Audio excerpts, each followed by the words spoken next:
नमस्कार दोस्तों। देखिए मित्रों, आज के वीडियो में हम रीट से जुड़े हुए कुछ पॉइंट हैं उन पर बात करने वाले हैं और कुछ और भी चीजें हैं जो इस समय अब मुझे आपको बतानी थी। तो थोड़ा सा ध्यान से देखिएगा इस वीडियो को। आपके द्वारा ही कुछ क्वेश्चन हैं जो पूछे गए हैं बार बार अभी पिछले 2-3 दिनों में। तो कुछ चीजें जो है वो बिल्कुल साफ साफ है, बिल्कुल क्लियर है। तो उन चीजों पे हम बात करने वाले हैं। तो सबसे पहला पॉइंट तो ये है कि अगर आप रीट एग्जाम की तैयारी कर रहे थे, आपके मन में था कि हाँ आपको रीट का एग्जाम देना है, तो अब अपने आप को गंभीरता से तैयारी के लिए समर्पित कर देवें। अब वो पहले वाला समय अब नहीं है कि आप आराम से केवल वेट करेंगे वैकेंसी का। अब जो समय चल रहा है, ये समय अब वो शुरू हो चुका है कि आप ये समझ लीजिए कि अब आप अपने एग्जाम से, अपनी वैकेंसी से कोई बहुत ज्यादा दूर नहीं है। केवल कुछ महीनों की बात है। कुछ महीनों में आपका एग्जाम भी हो जाएगा, ये वैकेंसी भी आपकी आ जाएगी और आपका एग्जाम भी हो जाएगा। तो इसलिए मैं फिर से कह रहा हूं कि जो विद्यार्थी वास्तव में रीट जो शिक्षक भर्ती है उसमें चयनित होना चाहते थे, अपना सिलेक्शन कराना चाहते थे, फाइनल रूप से सिलेक्शन हो, तो अपने आप को अब पूरी तरह से गंभीरता से तैयारी के लिए समर्पित कर देवें। तो अब मैं थोड़ी और बातें करते हैं इसमें। देखिए, सबसे पहला तो मैं पॉइंट बता दूं कि रीट एग्जाम जो है एनसीटीई के सिलेबस के अनुसार होगा। हालांकि ये पॉइंट जो है ये सब आपने अब तक देख लिए होंगे, लेकिन विद्यार्थी, कई बहुत ज्यादा विद्यार्थी हैं जो कंफ्यूज बहुत जबरदस्त हो रहे हैं इस पहले पॉइंट को लेकर के, तो बहुत ज्यादा कंफ्यूज हैं। हालांकि मैंने ये जो कल जो डेली के वीडियो बना रहे हैं आरबीएससी के, उसमें ये पॉइंट मैंने बताया भी था कि एनसीटीई के सिलेबस के अकॉर्डिंग होगा। यह बयान आपने भी सुना होगा कि एनसीटीई के सिलेबस के अनुसार एग्जाम होगा। अब स्टूडेंट इस एनसीटीई को पढ़ रहा है एनसीईआरटी, और उसके बाद से मेरे पास बहुत कमेंट आ गए और इस एनसीटीई जो लिखा हुआ है उसका स्क्रीनशॉट कर करके भेज रहे हैं कि सर एनसीईआरटी के अनुसार एक सिलेबस आएगा। एनसीईआरटी के वो यही नहीं पढ़ रहा, ये एनसीटीई लिखा है। ये वो संस्था है जो टीचर भर्ती के लिए बीएड कॉलेजों को यह मान्यता देनार, ये पूरी एक संस्था है एनसीटी, भारत सरकार। तो national council for teacher education, ये एनसीईआरटी नहीं लिखा है इन्होंने। तो इस पॉइंट को आप क्लियर कर लें कि रीट एग्जाम एनसीटीई के सिलेबस के अनुसार होगा। एनसीटीई का सिलेबस का मतलब क्या है? जो इन्होंने थर्ड ग्रेड टीचर भर्ती के लिए पात्रता परीक्षा का सिलेबस रखा हुआ है।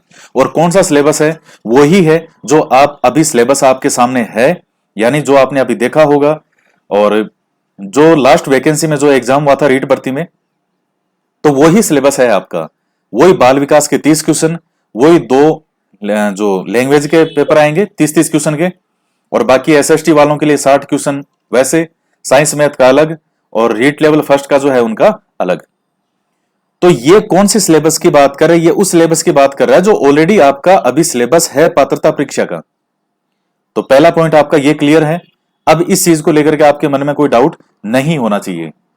इस लाइन का मतलब है कि जो सिलेबस अभी आपका है पात्रता परीक्षा के लिए, जो सिलेबस है वही आपका सिलेबस होगा।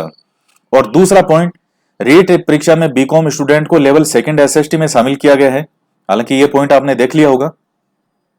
तो अब जो बीकॉम वाले विद्यार्थी थे उनको रीट लेवल सेकंड एसएसटी वालों के साथ शामिल किया गया है। वो ये एग्जाम देंगे एसएसटी वालों की तरफ से, ये वाला फॉर्म भर पाएंगे।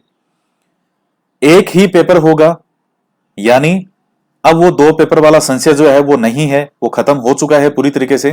पेपर एक ही होगा, यानी जो पहले सिलेबस आपका चल रहा था, जैसा लास्ट बार एग्जाम हुआ था वैसे ही, यानी जो पैटर्न अभी है वो ही।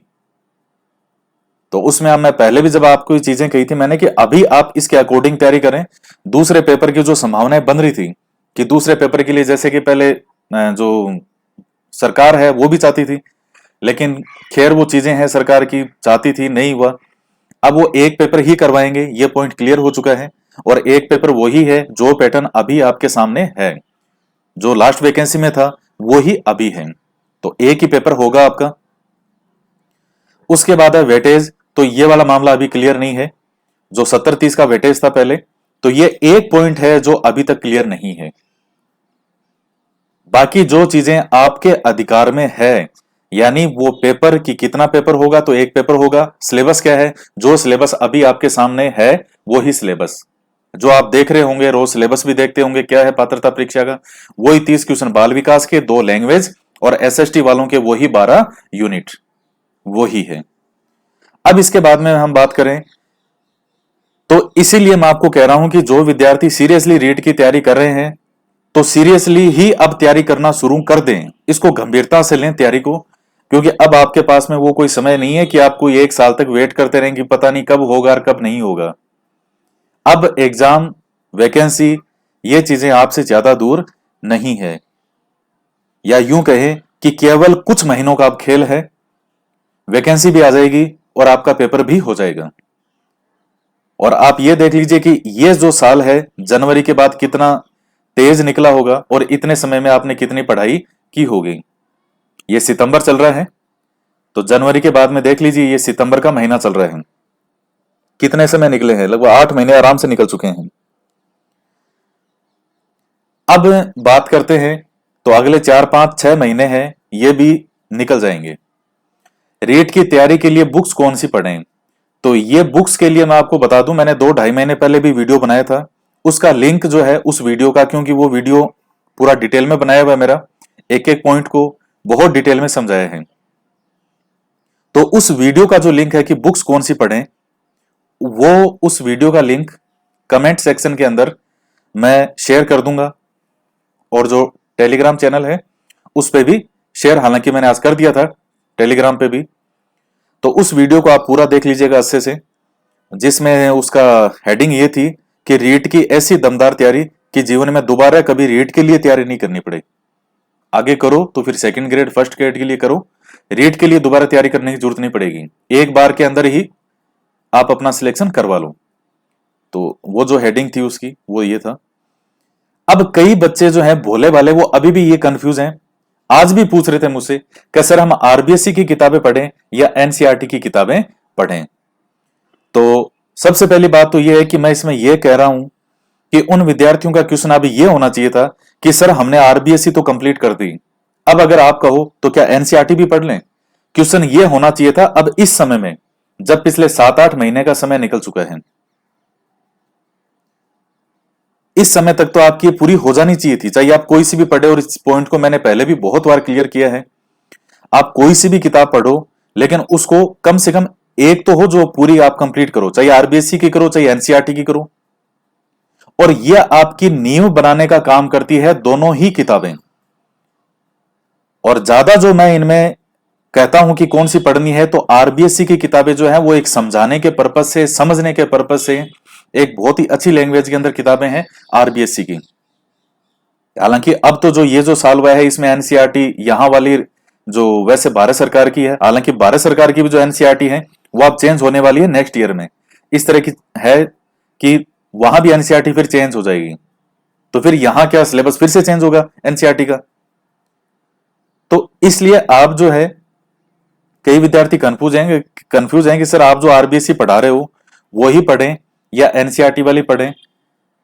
तो मैं तो हमेशा यही कहता हूं कि आरबीएससी की किताबें हैं, आप इनको दमदार तरीके से पढ़ लो, आपका पूरा जीके इतना स्ट्रॉन्ग, नींव इतनी शानदार हो जाएगी। फिर अगर आप पढ़ना चाहो तो फिर आप एनसीईआरटी की किताबें भी साथ में पढ़ सकते हो। आपने आरबीएससी कंप्लीट कर दी है तो एनसीईआरटी की किताबें कंप्लीट करने में आपको कोई ज्यादा समय नहीं लगेगा। और जिन्होंने कह दो कि सर हमने तो आज तक आरबीएससी पढ़ी ही नहीं थी, एनसीईआरटी पढ़ना चाहते हैं, तो आप एनसीईआरटी पढ़ लो। तो बच्चों को समझाने के पर्पज से कि आपकी नींव मजबूत हो, आपका एक बेसिक जबरदस्त स्ट्रॉन्ग हो जाए, फिर आप अपनी एग्जाम के अकॉर्डिंग कोई भी एक गाइड ले आना सिलेबस के अकॉर्डिंग और उसको पूरा कर देना 2 4 बार। तब तो है कि हाँ 100% सिलेक्शन के करीब हैं। लेकिन मुझे तो अभी भी आश्चर्य होता है कि कई विद्यार्थी अभी भी कंफ्यूज हैं। तो फिर आप 7 महीने क्या कर रहे थे, 8 महीने से क्या कर रहे थे आप? या तो एनसीईआरटी कंप्लीट करते या आरबीएससी कंप्लीट करते, कोई तो एक कम से कम कंप्लीट हो जानी चाहिए थी अब तक आपकी। और यहां पर जो है यूट्यूब पे वैसे भी अब आरबीएससी आपकी कंप्लीट होने वाली है, आपको ज्यादा समय नहीं है। 9th और 10th के अंदर चैप्टर बड़े हैं लेकिन संख्या ज्यादा नहीं है, 3 3 4 4 चैप्टर हैं, उन्हीं में आपके वो चीजें सारी जो है वो पॉलिटी कंप्लीट हो जाएगी। तो यहां भी कंप्लीट होने वाली है। और जो ए पर टेट सीरीज चला रखी है वहां भी कंप्लीट होने वाला है आपका ये। फिर जो 12 यूनिट है एसएसटी की उसके अकॉर्डिंग फिर टेस्ट पेपर वहां लेंगे ऐप में। तो ये चीजें हैं, तो आप चाहे इनमें से कोई भी पढ़ो। और मैं, क्योंकि मेरे पास तो दोनों ही किताबें हैं और दोनों ही मैंने पढ़ रखी है और सैकड़ों बार पढ़ रखी होगी, तो इसलिए मैं कहता हूं आरबीएससी की किताबें जो मैं पढ़ा रहा हूं यूट्यूब पे, उनको मैं ज्यादा बताता हूं कि ये पढ़ें आप। आपकी नींव मजबूत करेगी। और जो विद्यार्थी ईमानदारी से पढ़ रहे हैं, अब आप कोई सी भी गाइड वगैरह पढ़ के देख लेना, आपको बहुत आसान लगेगी। आपको लगेगा जैसे आपने सब कुछ पढ़ रखा है, क्योंकि नींव आपकी स्ट्रांग हो जाएगी। 6 से 10th की किताबों को पूरा करना कोई आसान काम नहीं है। केवल आंखों से निकाल देना और वास्तव में ईमानदारी से पढ़ना, इनमें बहुत अंतर होता है। केवल रीडिंग लगाने में और उसको समझ समझ के पढ़ने में रात दिन का अंतर होता है। तो आप चाहे कोई सी भी किताब पढ़ें, आपकी इच्छा है, आपको खुली छूट है, आप स्वतंत्र हो, जो आपका मन करे वो पढ़ो, लेकिन पढ़ो, कोई सी तो पढ़ो। तो आज के वीडियो में इतना ही, और इसी तरह से तैयारी करते रहिए। और मैं एक बार फिर से कह रहा हूं, अब गंभीर हो जाइए, सीरियस हो जाइए, जी जान लगा के तैयारी करना शुरू कर दीजिए आप। क्योंकि बाल विकास भी आप पढ़ेंगे तो उसको भी ढंग से पढ़ने में 3-4 महीने का समय लग जाएगा आपको। अगर डेली के 4-5 घंटे आप पढ़ते हैं तो कम से कम 2.5-3 महीने तो केवल बाल विकास को अच्छे से समझने में लग जाएंगे। रीडिंग लगाना एक अलग चीज है। रीडिंग 12 लाख विद्यार्थी लगाएंगे, जब फॉर्म भरेंगे तो 15 लाख फॉर्म भरेंगे, 15 लाख रीडिंग लगाएंगे। लेकिन सिलेक्शन के लिए तैयारी करवाने में, सिलेक्शन के लिए जो तैयारी चाहिए उसमें और रीडिंग लगाने में बहुत अंतर होता है। तो मैं जो कहना चाह रहा हूं उस चीज को समझने का प्रयास करें। और जो आरबीएससी की किताबें डेली पढ़ा रहे हैं उसके अंदर तो ये चीजें बहुत बताते हैं रोज। उसमें तो कितनी चीजें, आप 7-8 महीनों से आपको पता नहीं कितनी चीजें बताई होगी उसमें। पढ़ाई के अलावा भी बहुत कुछ है। तो आज के वीडियो में इतना ही, और पूरी जी जान और दम लगा के तैयारी करना शुरू कर दीजिए कि इस बार एक सीट आपकी 100% होगी। 31,000 सीट में से एक सीट 100% आपकी है। इस जुनून के साथ में अपनी तैयारी को शुरू कर दीजिए। और मैं तो ये मान के चल रहा हूं कि तैयारी बच्चे कर ही रहे हैं पिछले 6-7 महीनों से, तो कम से कम 5 महीनों से, 5 महीनों ने कम से कम 4 महीने से तो पढ़ाई कर रहे होंगे। तो कंटिन्यू पढ़ाई करते रहिए, और पढ़ने का समय है उसको भी धीरे धीरे इंक्रीज करते रहिए। तो आज के वीडियो में इतना ही, और वीडियो को अच्छा लगे तो लाइक कर दीजिएगा, शेयर भी कर दीजिएगा, ताकि और भी आपके भाई बहन जो हैं, जो आपके मित्र हैं, वो भी देख पाए। तो आज के वीडियो में इतना ही, मिलते हैं नेक्स्ट वीडियो में एक नए टॉपिक के साथ। जय हिंद, जय भारत।